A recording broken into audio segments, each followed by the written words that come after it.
মানে শাখা দিকে দাঁড়িয়ে আছে যে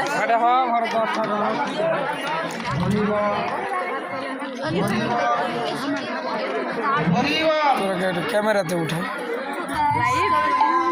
লাইভ লাইলে সব পাবি পরে বুঝলি না